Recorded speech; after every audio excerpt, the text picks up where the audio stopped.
playoff meeting between New York and Indiana, doesn't it just feel a little bit nostalgic? The Pacers and Knicks, they will meet in the conference finals for the fourth time. That's tied for the most between teams since 1971. But these two franchises, they've more shared history than you think.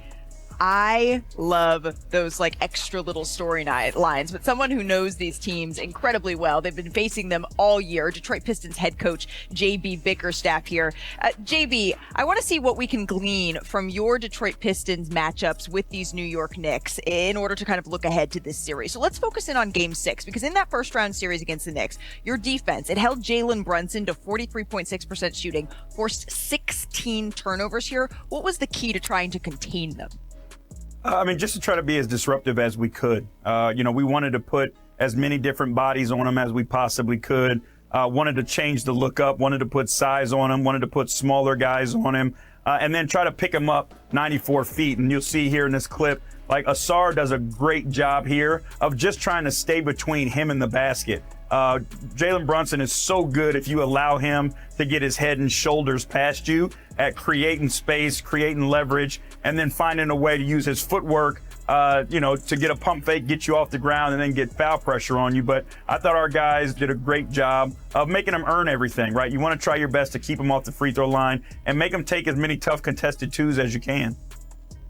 You also had a lot of success using a smaller player on Karl Anthony Towns when you put Tobias Harris on him. Why did that work so well, and how can that be applied to the Indiana Pacers?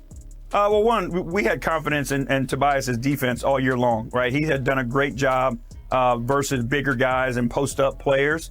And what we wanted to try to do with Towns was eliminate the amount of catch-and-shoot threes that he got. And a lot of times what happens is big guys, your 5-man, they just want to run back to the rim. And KAT does a great job of trailing into the play and getting those late, early transition break threes. And we wanted to try to eliminate those as much as we could. And then it made him play more within the three-point line. It made him turn into a post-up player where you'll trade those tough contested twos for the wide-open threes and the spacing that creates for the rest of the guys. Very, very interesting. It's something certainly we will keep an eye on in this series as well. JB, we always appreciate the time. Thank you for stopping by NBA Today. Thank you. Take care. The odds makers, though, they have the Knicks as a favorite heading into the series. That's according to ESPN Bet. Either way, both teams, they're looking to snap a long finals drought here. The Knicks haven't been since 1999, and the Pacers since 2000. Jalen Brunson, he spoke earlier today on his experience from facing the Pacers before. Take a listen.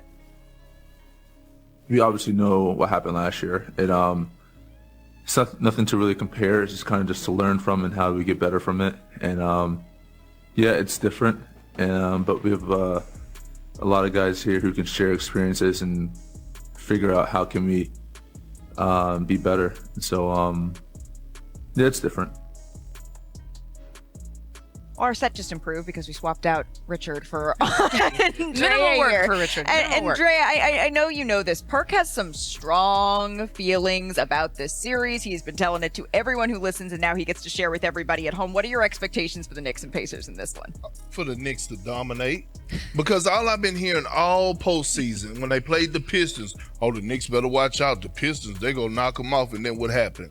Get sixth them, right? Then we go to the Celtics series. The Celtics defending champs. We don't give the Knicks a chance. And what happened in that series? The Knicks move on. Now, here we are again, and you have Jalen Brunson, who is the best player in the postseason right now, with Karl Anthony Towns, OG Anunoby, Josh Hart, and Mikal Bridges, the best starting 5 in basketball, and still people are saying, the Pacers are going to give them problems. I be damned. Perk, they're favored. I be damned. The Knicks are favored, Perk. I have the Knicks in 5. I have the Knicks. Give it his pick early. I was going to say, we're going to make picks at the end of the show. I thought you said you want. That was my feelings about it. I am glad. This is a safe place for you to share those strong feelings. Yeah. But the Knicks are going to have not just strong feelings, but their strong defense show up in this series. Yeah. When you talk about this Pacers team, they put you in a lot of mismatched situations, and you talk about the Knicks on offense, but the Knicks can also play defense. I feel strongly about the Knicks, not as strongly as you, but I do feel strongly about the Knicks in this series as well because of some of the defense that that we saw. The things that the Knicks were able to do against Boston translate well against the Pacers. Look at this ball screen action. Kristaps Porzingis, again, this is in the Boston series. The paint is wide open. There is a height differential of 8 inches, not even 6 inches, 8 inches. And look at the effort that Bridges gives, those long arms. That makes up for mismatch situations. Now the Knicks are off and running in here. Watch Kristaps Porzingis slide them puppies, Perk. That's your thing. Josh Hart plugs, OG Anunoby pursues, and he's able to get the ball, get a tip, go out, and get a slam dunk. That type of effort in mismatch situations, especially that play with Jason Tatum. Imagine that's Tyrese Halliburton in a mismatch situation, trying to put the defense on skates, putting Tyrese Halliburton in a crowd, creating that chaos defensively. The Knicks are going to have to do that as well. These are two teams that want to play very differently. The Pacers want to play fast. They want to pressure you up the court to make you get into your offense quicker. And the Knicks want to play a little slower. The Knicks play fewer players. The Pacers play more. They're a little deeper.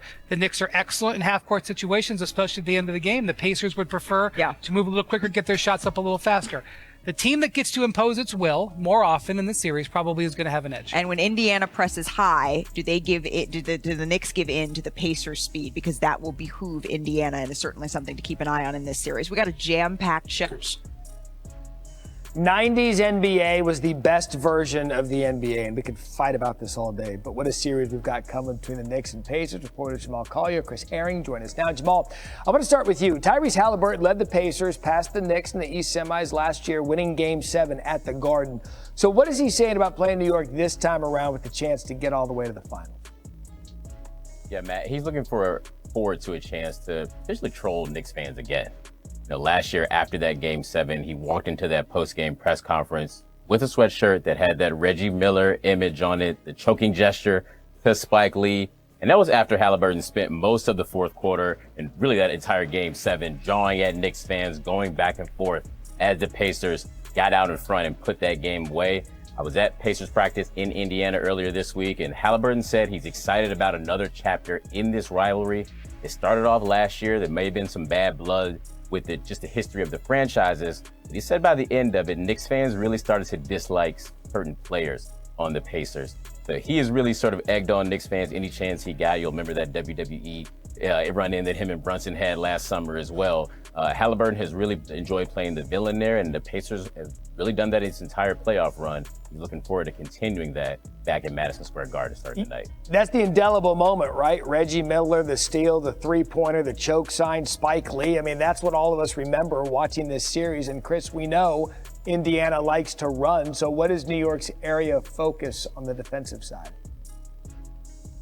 Believe it or not, they were actually kind of candid enough to say we can't complain the way that sometimes you might want to get in an emotional moment, an emotional playoff game.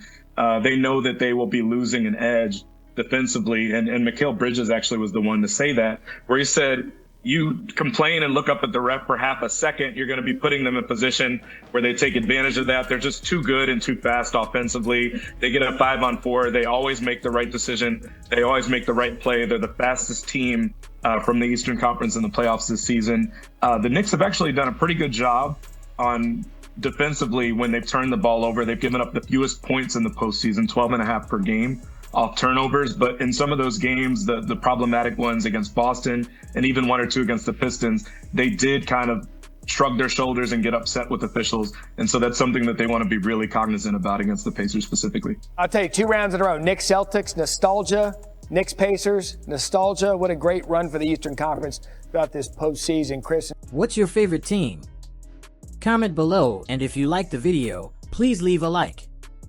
This really helps the channel grow and brings you even more content. Oh, and if you're not subscribed yet, what are you waiting for? Click the subscribe button and activate the bell to receive all notifications. With each game, we noticed that the NBA is getting more competitive every day, and all the teams are looking for reinforcements to win the championship. And only here can you follow your favorite team daily with incredible content from different sources. Here on the channel, there are new videos every day with analysis, curiosities, and the best moments in basketball. That's it for today, folks. Thanks for following along. The NBA doesn't stop, and neither do we. Until the next video. NBA, the passion that connects us.